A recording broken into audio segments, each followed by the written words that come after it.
افضلیت سیدنا صدیق اکبر رضی اللہ تعالی عنہ کا عقیدہ اجماعی ہے،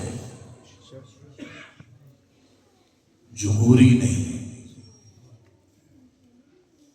اس پر صحابہ کا اجماع ہے کہ رسول اللہ صلی اللہ علیہ وسلم کے بعد امت میں ہی نہیں، اس امت میں نہیں، ساری امتوں میں آپ افضل ترین ہیں۔ اور اس افضل سے مراد افضلیت مطلقہ کلیہ ہے، اور یہ عقیدہ قطعی ہے، ظنی نہیں۔ اور باقی سارے صحابہ کے کچھ نہ کچھ خصائص ہیں،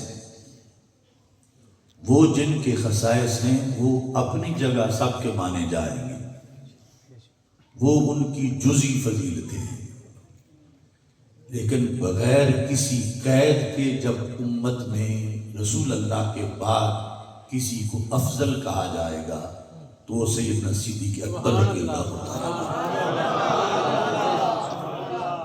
یعنی ایک یہ کسی کو کہیں گے تلاوت کے لحاظ سے افضل ہے، یہ کتابت کے لحاظ سے افضل ہے، یہ شجاعت کے لحاظ سے افضل ہے، تو ہم حضرت صدیق اکبر رضی اللہ تعالیٰ عنہ کو من کل الوجوہ افضل نہیں مانتے۔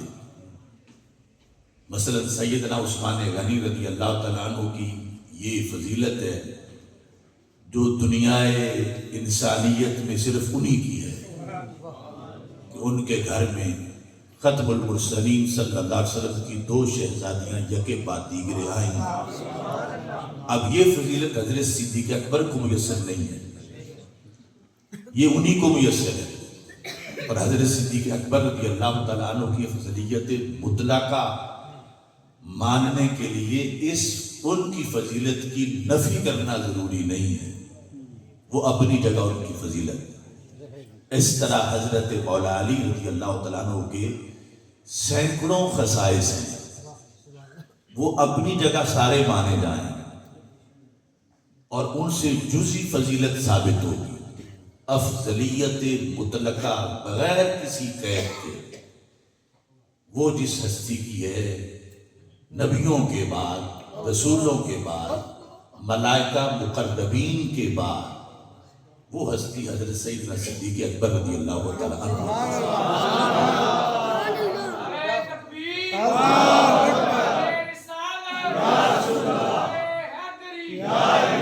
اس کو سمجھنے کے لیے ایک مثال آپ میں رکھیں۔ جب سوال کیا جاتا ہے کہ سید المرسلین کون سی ہستی ہے یا افضل الانبیاء علیہ السلام کون ہے، تو اس میں سے آپ میں سے ہر بندہ کہے گا کہ حضرت محمد مصطفیٰ صلی اللہ علیہ وسلم۔ یہ ہوتی ہے فضیلت مطلقہ کلیہ، یعنی نبیوں کے لحاظ سے۔ اب کتنے نبی ہیں جن میں کوئی نہ کوئی دوسری جزوی فضیلت موجود ہوگی تو نفی اس کی بھی نہیں کی جائے، لیکن وہ صرف اس جہت سے ان کی فضیلت ہوگی۔ مثلا جس نبی کے ابا جی بھی نبی تھے یا جس نبی کے بیٹے بھی نبی تھے تو یہ فضیلت ان کی ہے اپنی جگہ، لیکن پھر بھی جب مطلقاً نبیوں میں افضل کہا جائے گا تو آمنہ کے لال کو کہا جائے گا۔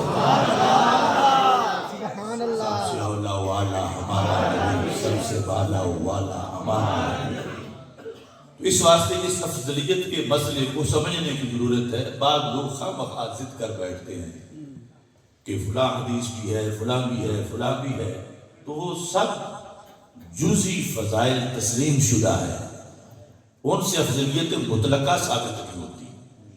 افضلیت مطلقہ اس امت میں اور دیگر امت میں نبیوں، رسولوں اور ملائکہ مقربین کے بعد وہ حضرت صدیق اکبر رضی اللہ تعالیٰ عنہ کی ہے۔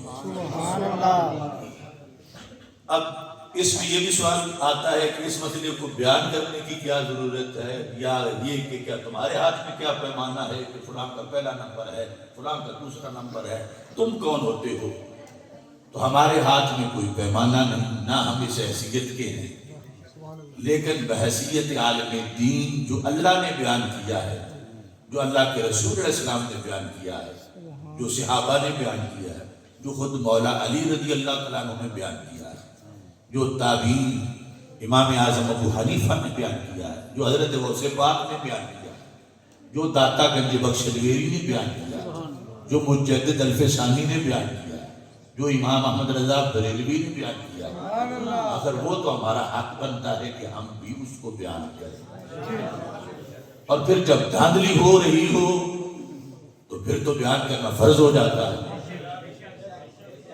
اور آج وہ دھاندلی کا زمانہ ہے۔ پہلے صرف روافض یہ کہتے تھے کہ علی کا پہلا نمبر ہے، اب نام نہاد سنی بھی کہنا شروع ہو گئے کہ علی کا پہلا نمبر ہے۔ اس واسطے ہمیں فرض ہے کہ ہم بتائیں کہ قرآن میں کس کا پہلا نمبر ہے، حدیث میں کس کا پہلا نمبر ہے۔ بالخصوص مجھے شاہ صاحب نے آج کہا کہ آپ نے حضرت مولا علی رضی اللہ تعالیٰ عنہ سے یہ ثابت کرنا ہے کہ پہلا نمبر کس کا ہے۔ تو مختصر وقت میں آپ کے سامنے یہ موضوع بیان کر رہا ہوں، اور حضرت عبدالعزیز فرہاروی رحمۃ اللہ علیہ لبراس میں آپ نے اس موضوع کے بارے میں لکھا کہ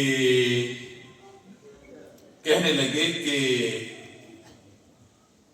یہ جو موضوع ہے افضلیت صدیق اکبر رضی اللہ تعالیٰ عنہ کا، میں نے بڑا تفصیل سے بیان کیا۔ کیوں؟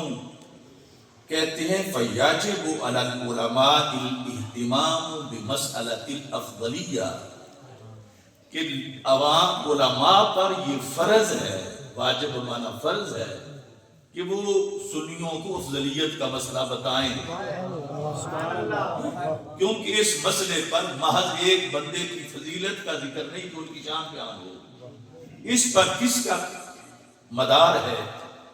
کہنے لگے کہ حاضر مسئلہ یدور علیہا ابطال مذہب الشیعہ، اس مسئلے سے روافض کا مذہب باطل کیا جا سکتا ہے، ورنہ نہ قرآن کو قرآن مانا جائے گا، نہ کسی حدیث کو حدیث مانا جائے گا۔ کیسے؟ فرماتے ہیں فَإِنَّ أَفْضَلَ أُصُولِهِمْ أَنَّ عَلِيًّا رضی اللہ تعالی عنہ افضل الکل، ان کا بنیاد ان کی یہ ہے کہ وہ کہتے ہیں کہ مولا علی رضی اللہ تعالیٰ عنہ کل سے افضل ہے، بلکہ وہ تو نبیوں سے بھی افضل مانتے ہیں، معاذ اللہ، صحابہ تو صحابہ ہے۔ جب یہ بات کرتے ہیں تو اس سے اگلی بات پھر وہ یہ کرتے ہیں کہ جب آپ افضل کل ہیں تو پھر آپ ہی خلافت کے حقدار ہیں، جو افضل ہو وہی خلیفہ اول ہونا چاہیے۔ تو پھر کہتے ہیں جب وہ خلیفہ اول نہ بنائے گئے تو پھر سارے صحابہ پر انہوں نے غصب کا الزام لگایا کہ ظالم تھے معاذ اللہ، کہ خلافت مولا علی رضی اللہ تعالیٰ عنہ کی تھی اور ان سب نے چھین لی۔ اور یہ حدیث کے اصولوں کا پکا اصول ہے کہ ظالم کی روایت کردہ حدیث حدیث ہی نہیں ہوتی۔ اب پہلے تو سارے صحابہ کو وہ ظالم ثابت کرتے ہیں معاذ اللہ، اور ظالم ثابت کر کے وہ کہتے ہیں کہ یہ سنیوں کی ایک حدیث بھی معتبر نہیں ہے، ان کے روایت ہی ظالموں نے کی ہوئی ہے۔ اور اس کے بعد وہ قرآن کا ہاتھ صاف کرتے ہیں، وہ کہتے ہیں خلیفہ عادل ہوتا تو جمع کیا ہوا قرآن کو معتبر ہوتا، یہ تو معاذ اللہ غاصب خلیفہ تھا کہ جس نے جمع کیا، تو ہم اس قرآن کو قرآن کیوں مانے؟ اب یہ ساری گمراہی کس وجہ سے آئی جو آپ نے بظاہر عوام نے سادن سوچ کہ ان کو کوئی افضل کہہ دے تو کیا ہو جاتا ہے، وہ بھی بڑی شان والے۔ اب شان والے یقیناً ہیں، لیکن جس بات پہ سارے صحابہ اور اہل بیت متفق ہوئے وہ یہ تھی کہ حضرت صدیق اکبر سب سے افضل ہے، تب ان کو خلیفہ اول بنایا گیا، اور تب ہی سارے صحابہ جنہوں نے اتفاق کیا وہ سارے عادل ہیں، انہوں نے ظلم نہیں کیا، تو ان کی روایتیں معتبر ہیں، تو قرآن معتبر ہے کہ عادل خلیفہ نے اس کو جمع کیا. تو یہ جس پر پورا دین ہمارا بچ سکتا ہے وہ یہ افضلیت صدیق اکبر کا موجود ہے. سبحان اللہ. اب اس میں حضرت مولا علی رضی اللہ تعالیٰ عنہ کے لحاظ سے جو قرآن کی آیت میں نے پڑھی وَسَيُجَنَّبُهَا الْأَتْقَى، جہنم سے اتقا کو دور رکھا جائے گا. الاتقا سب سے زیادہ پرہیزگار. آل حضرت فاضل بریلوی نے پوری کتاب عربی میں لکھی الاتقا پر. الزلال الانقا من بحر سبقت الاتقا. اس اتقا سے مراد سیدنا صدیق اکبر ہے. اور جو سب سے زیادہ پرہیزگار ہے وہی سجادہ نشین آخری رسول صلی اللہ علیہ وسلم کا جانشین بننے کا حقدار بنا. اور ختم نبوت اور یہ جو دونوں موضوع آپ نے ملائے تو یہ اصل میں ملے ہوئے ہیں. بخاری شریف میں ہے کہ ہمارے آقا علیہ السلام نے فرمایا کانت بنو اسرائیل تسوسہم الانبیاء. بنی اسرائیل کی سیاست یعنی ان کی دیکھ بھال کہ فساد نہ ہو یہ کام نبی کیا کرتے تھے. یہ سرکار کا فرمان ہے بخاری میں. فرمایا انا آخر الانبیاء، پہلے بنی اسرائیل کے نبیوں نے کیا پھر یہ کام میں نے کیا. میں نے زمین میں فساد نہیں ہونے دیا. تو پھر فرمایا چونکہ میں آخری نبی ہوں سیکون خلفاء. اب ختم نبوت کے بعد پھر خلافت کا زمانہ. نبوت تو سرکار کی رہے گی ہمیشہ کے لیے مگر ڈیوٹی پھر خلفاء کی ہوگی.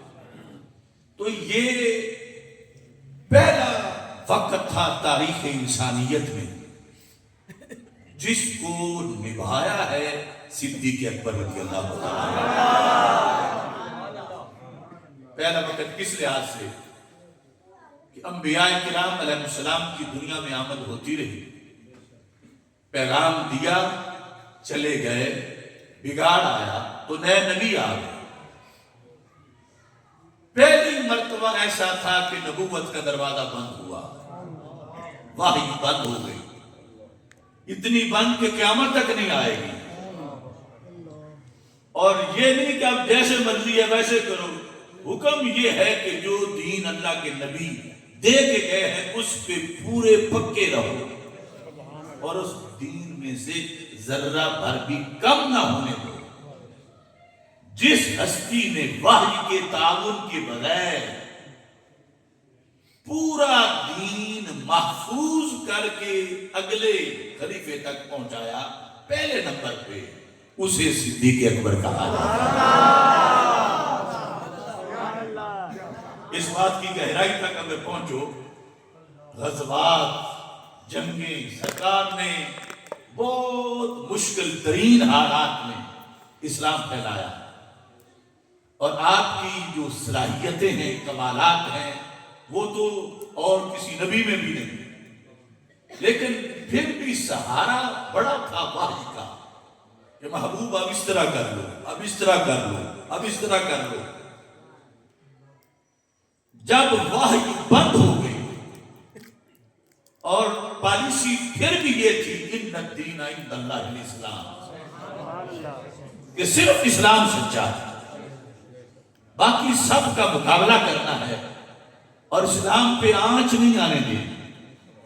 منکرین زکوٰۃ کا مقابلہ ہو، مرتدین کا مقابلہ ہو، جو جھوٹے مدعیان نبوت ہیں ان کا مقابلہ ہو. ان سارے فتنوں کا مقابلہ اور وحی کے تعاون کے بغیر کہ اب دائیں ہو جاؤ، اب بائیں ہو جاؤ، اب سیدھے چلو، چونکہ وحی کا سلسلہ بند ہو چکا تھا اور دین پورا آگے پہنچانا تھا. اس بنیاد پر پیر مہر علی شاہ صاحب رحمۃ اللہ علیہ نے تصفیہ میں کہا ابو بکر نبی نہیں تھے مگر مرتدین کے مقابلہ میں جنگ میں انہوں نے کام نبی سا کیا. یعنی جب مدینہ منورہ میں منافقت ابھر کے سامنے آ گئی اور جب مرتدین آ گئے اور قیادت نبوت کی شکل میں موجود نہیں اور غم علیحدہ ہے سرکار کی جدائی کا، ایسے حالات میں کہ جب دشمن سمجھ رہے تھے کہ اب ان کی کمر ٹوٹ گئی اور قیامت تک اٹھیں گے نہیں، لیکن ابو بکر اس بندے کا نام ہے جس نے صحابہ کو باطل کے مقابلے میں یوں ہی کھڑا کیا جیسے پہلے اللہ کے رسول علیہ السلام نے کھڑا کیا۔ گلی گلی نگر نگر ابو بکر ابو بکر، گلی گلی نگر نگر ابو بکر ابو بکر۔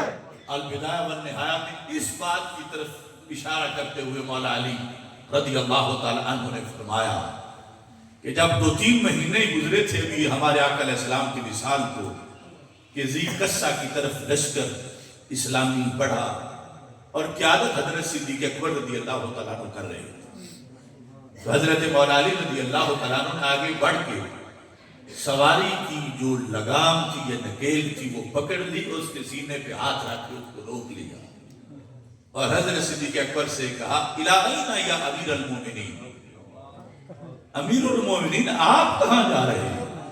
فرمایا کہ میں مسلمانوں کا امیر ہوں، تو مسلمان جہاد پہ جائیں گے تو میں بھی جہاد پہ جاؤں گا۔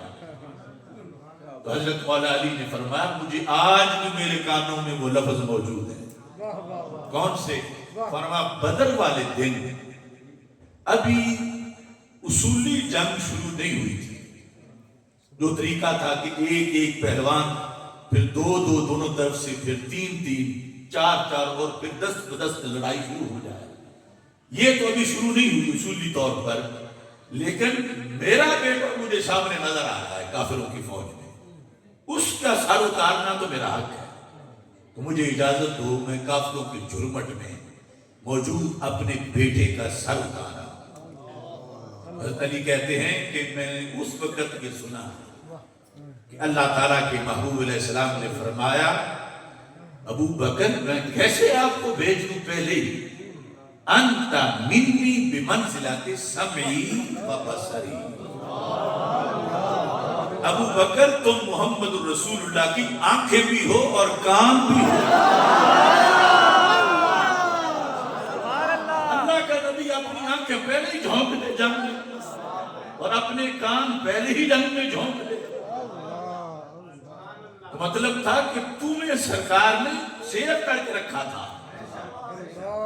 اور اعلیٰ حضرت اسی بات کو بتاتے ہیں شعر میں، اصدق الصادقین سید المتقین، چشم و گوش وزارت پہ لاکھوں سلام۔ چشم کہتے ہیں آنکھ کو، گوش کہتے ہیں کان کو، وزارت کہتے ہیں خلافت کو، کہ محبوب فرما رہے تھے ابھی تو جب میں نہیں ہوں گا پھر بھی تیری آنکھوں نے کام کرنا اور تیرے کانوں نے میری امت کے ٹکڑے سننے ہیں، اور تو آج چلا جائے تو دشمن تو اس وقت وہ سر کوئی نہیں کریں گے، کسر نہیں چھوڑیں گے۔ تو مولا علی کہنے لگے جنہیں سرکار نے اتنا قیمتی سمجھا، کہتے ہیں واللہ لئن فجئنا بکا لا یکون للاسلام نظام ابدا۔ ابو بکر ابھی تو وہ صدمہ ہمارا ختم نہیں ہوا جو اللہ کے رسول علیہ السلام کی وجہ سے ہمیں پہنچا، اگر ان کے وصال کے بعد اب اس جنگ میں ہم آپ کی شہادت کے صدمے سے بھی دوچار ہو گئے تو پھر علی کہتا ہے قیامت تک کے لیے نظام اسلام ختم ہو جائے۔ لا یکون للاسلام نظام ابدا، نہ دوسری خلافت، نہ تیسری، نہ چوتھی، قیامت تک دین پہنچنے کے لیے ایک تجربے کی ضرورت ہے کہ وحی کے آئے بغیر رسول اللہ کی غلامی سے سیکھا ہوا کوئی بندہ نظام چلا کے دکھائے۔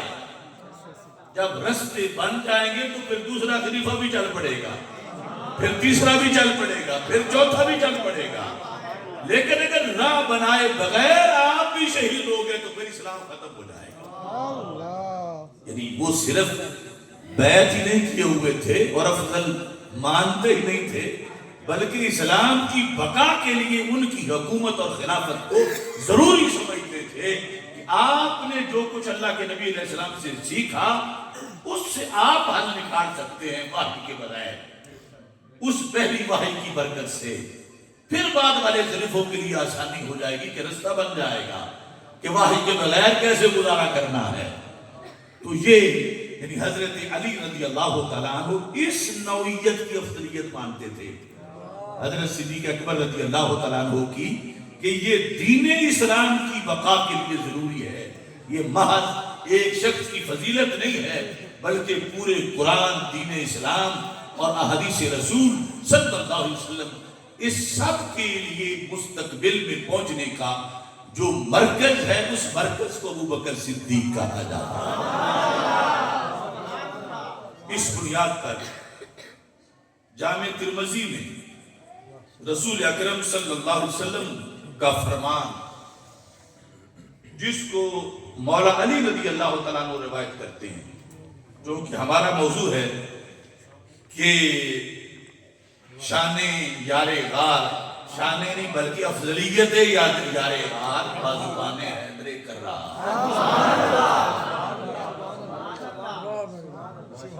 یہ جامع ترمذی ہے، کتاب المناقب ہے، حدیث نمبر 3665 ہے۔ راوی یہاں پر امام زین العابدین ہیں، دوسری جگہ امام حسن ہیں، ان علی بن الحسین ان علی بن ابی طالب، کہ حضرت علی المرتضی رضی اللہ تعالی عنہ سے یہ سادات کی سند ہے کہ حضرت علی رضی اللہ تعالیٰ عنہ فرماتے ہیں کنت مع رسول اللہ صلی اللہ علیہ وسلم، میں مجلس رسول اللہ علیہ السلام میں بیٹھا ہوا تھا، اذ طالع ابو بکر و عمر، اچانک ابو بکر و عمر رضی اللہ تعالیٰ عنہ نمودار ہو گئے، طالع ان کا طلوع ہوا، نمودار ہوئے، تو کہتے ہیں ابھی وہ محفل تک نہیں پہنچے تھے، یعنی دور سے نمودار ہو گیا، تو اللہ کے رسول اللہ علیہ وسلم نے میرے ساتھ بات کی ان کے آنے سے پہلے، اور مجھے بتایا کہ انہیں خبر بھی نہ دینا، کیونکہ آخر میں ہے یا علی لا تخبرہما، جو میں آپ کو بتا رہا ہوں آپ نے انہیں نہیں بتانا۔ تو کہتے ہیں فقال رسول اللہ صلی اللہ علیہ وسلم ہذان سیدا کہول اہل الجنہ،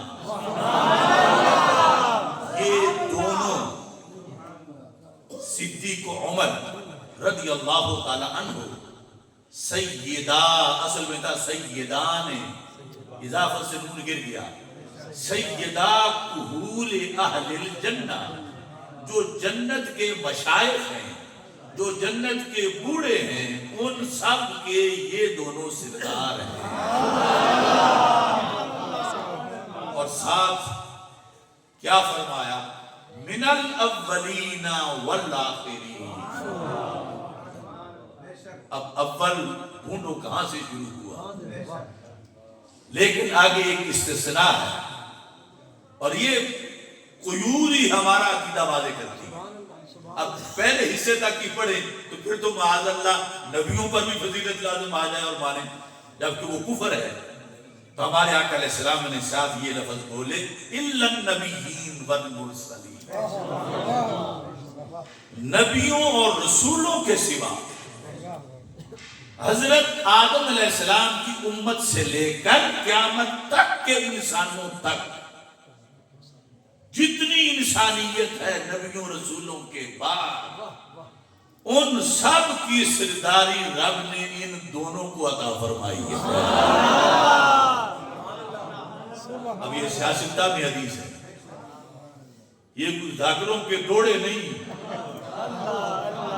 اور آج مرضی بن گئے جو وہ قرآن و سنت کے خلاف بکتے ہیں، ہمارے کچھ نام نہاد نعت خان اور خطیب وہی بکنا شروع کر دیتے ہیں سنیوں کے سٹیجوں پر، اور نتیجتاً وہ سنیوں کو زہر دے جاتے ہیں. یہ مولا علی روایت کر رہے ہیں. اب مولا علی کی مانیں یا ان بھنگ پینے والوں کی مانگے؟ جو علی کا حکمدار ہے وہ تو علی کی مانے اور علی نبی کی مانے صلی اللہ علیہ وسلم. حضرت مولا علی رضی اللہ تعالیٰ عنہ یہ کہتے ہیں میں بیٹھا ہوا تھا, یہ دونوں اوپر سے آئے, ان کے آنے سے پہلے مجھے میرے نبی علیہ السلام نے فرمایا کہ یہ دونوں جو ہیں یہ سیدہ کہول اہل الجنہ من الاولین والآخرین, آخر کا آخری بندہ ہوگا قیامت کا, اور اول کا آدم علیہ السلام کی امت کا پہلا بندہ. اس ساری انسانیت میں جن کو رب نے نبیوں کے بعد بلند مقام دیا, فرما وہ یہ دو ہستیاں ہیں, اور ان میں سے پھر پہلا نمبر حضرت ابوبکر صدیق رضی اللہ عنہ.